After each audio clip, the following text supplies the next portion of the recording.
तो इन 5000 साल के अंदर हम इस लेवल पर ला दिए गए हैं मानसिक रूप से ज्यादा। अरे अब तो हम बुढ़े होएंगे, अब तो हम मरेंगे।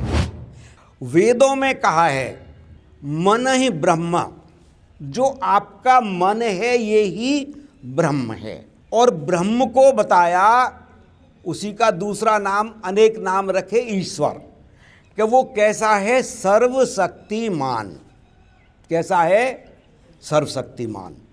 तो आप अपने अंदर अपने ब्रह्म हैं, ईश्वर हैं। जो आप ठान लेंगे वही इस शरीर में घटित होगा।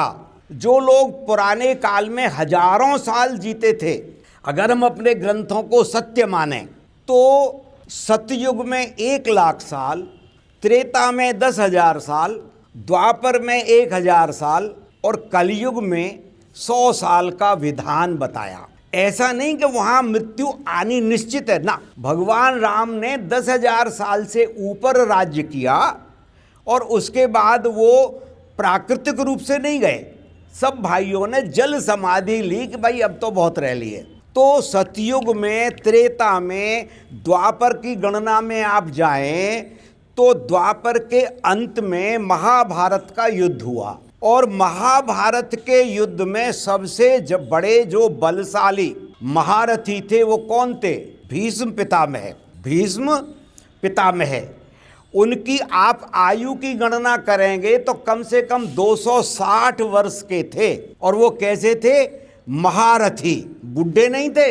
वो अपनी मृत्यु नहीं मरे। कर्ण की आयु निकल के आती है 165 साल। सबसे छोटे थे कृष्ण, अर्जुन और नकुल, सहदेव, ये बराबर के, ये भी 100 से ऊपर के हैं। ऐसा बताते हैं कि महाभारत के लगभग 5 साल बाद ही कृष्ण जी प्रयाण हुआ, तो समझो 120 साल के रहे होंगे भाई। 120 साल में वो सबसे बड़े महारथी थे, उनसे बड़ा चतुर, चालाक और शस्त्र उठाते नहीं तो उनके सामान कोई सूरवीर था ही नहीं धरती पे।